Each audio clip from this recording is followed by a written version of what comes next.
Students, आज हम हिंदी की पूरक पाठ्य पुस्तक कृतिका के प्रथम पाठ इस जल प्रलय में का वाचन करेंगे।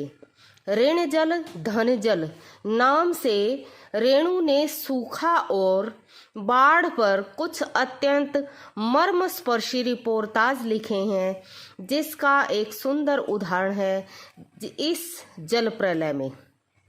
इस पाठ में उन्होंने सन 1975 की पटना की प्रलंकारी बाढ़ का अत्यंत रोमांचक वर्णन किया है, जिसके वे स्वयं भुक्तभोगी रहे। उस कठिन आपदा के समय की मानवीय विवशता और यातना को रेणु ने शब्दों के माध्यम से साकार किया है।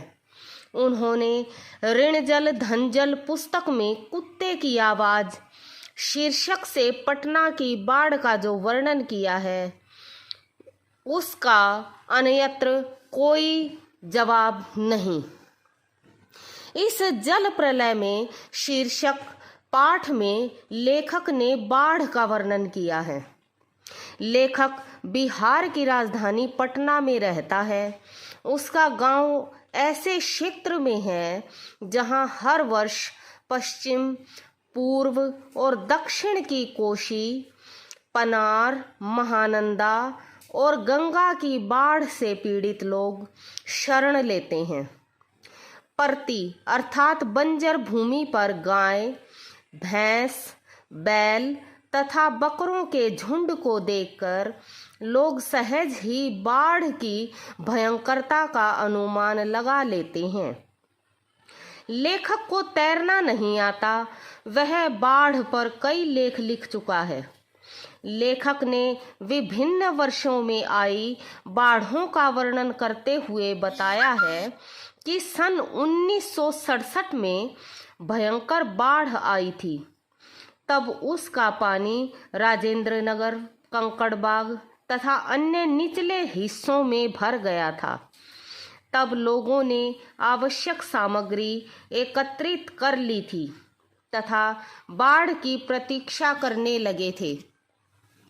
इसी बीच राजभवन तो कभी मुख्यमंत्री निवास के बाढ़ में डूबने के समाचार आते रहे। कॉफी हाउस भी पानी में डूब चुका था।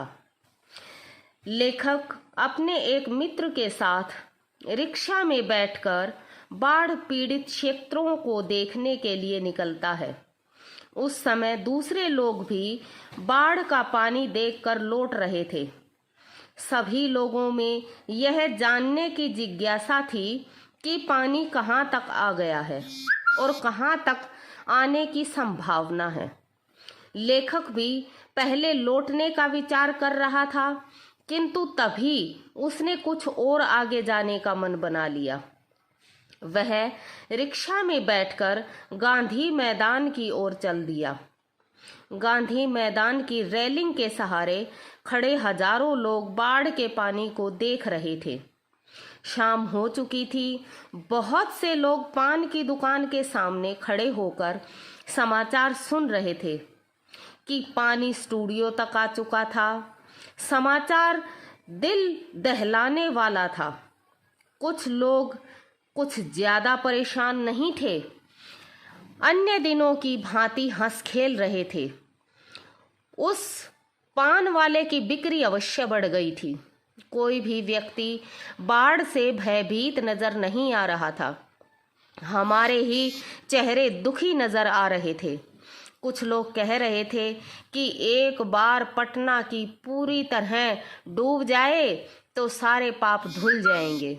वे ताश खेलने के लिए बैठना चाहते थे कि तभी उनके मन में विचार आया कि इनकम टैक्स वालों को इसी समय छापा मारना चाहिए। उन्हें बहुत सा माल एक ही स्थान पर मिल जाएगा।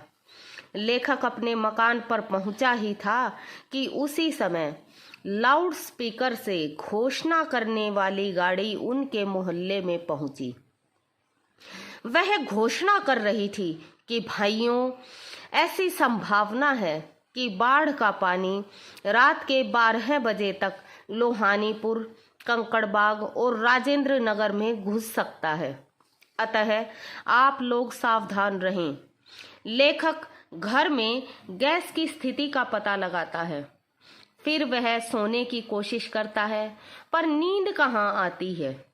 वह उठ जाता है और कुछ लिखना चाहता है, तो उसके मन में अनेक पुरानी यादें आने लगती हैं। लेखक याद करता हुआ लिखता है कि 1947 में मनिहारी में बाढ़ आई थी। लेखक गुरुजी के साथ बाढ़ से पीड़ित लोगों की सहायता के लिए उस क्षेत्र में गया था। उनकी हिदायत थी कि हर नाव पर दवा, माचिस और किरोसिन तेल अवश्य होना चाहिए।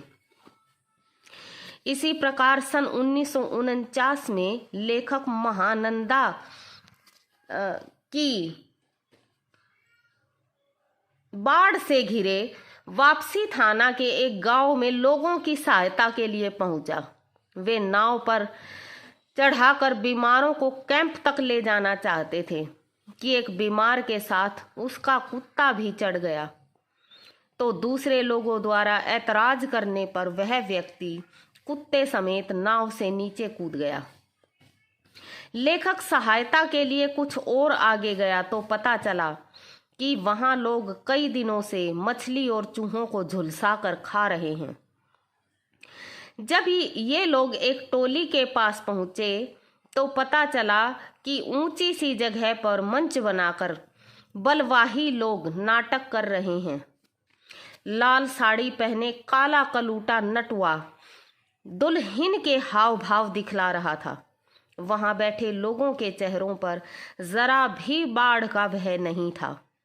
इसी प्रकार 1967 की बाढ़ में जब पुनपुन का पानी राजेंद्र नगर में घुस आया था, तो एक नाव पर कुछ सजे धजे युवक युवतियों की टोली किसी फिल्म में देखे हुए कश्मीर का आनंद घर बैठे लेने के लिए निकली थी। नाव पर चाय बन रही थी। एक युवती अनोखी अदा से नेस्कैफे के पाउडर को मथकर एस्प्रेसो बना रही थी। दूसरी लड़की रंगीन पत्रिका पढ़ रही थी। ट्रांजिस्टर पर कोई फिल्मी गाना बज रहा था। लेखक रात के 2:30 बजे तक जागता रहा, किंतु बाढ़ का पानी नहीं आया। सभी लोग जागते रहे। उस समय लेखक के मन में अपने मित्रों के प्रति चिंता हुई कि न जाने किस हाल में होंगे। लेखक को नींद नहीं आ रही थी, फिर भी वह लिखने बैठ गया, पर इस समय क्या लिखता। 5 बजे लेखक फिर आवाज सुनता है कि पानी आ रहा है। वह दौड़कर छत पर गया। उसने देखा कि चारों ओर से लोगों की चीख पुकार सुनाई दे रही थी। पानी की लहरों का नृत्य भी दिखाई दे रहा था। पानी तेज गति से सब कुछ अपने साथ समेटता हुआ आगे बढ़ रहा था। लेखक बाढ़ को तो बचपन से देखता हुआ आ रहा था, किंतु पानी इस तरह से आता है उसने कभी नहीं देखा था।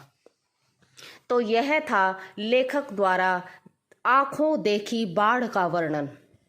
तो बच्चों, इसी के साथ मैंने प्रश्नोत्तर भी दिए हैं, वो आप लोगों ने अपनी कार्य पुस्तिका में लिखने हैं और उन्हें याद करना है। कल तक के लिए शुभ दिन बेटा।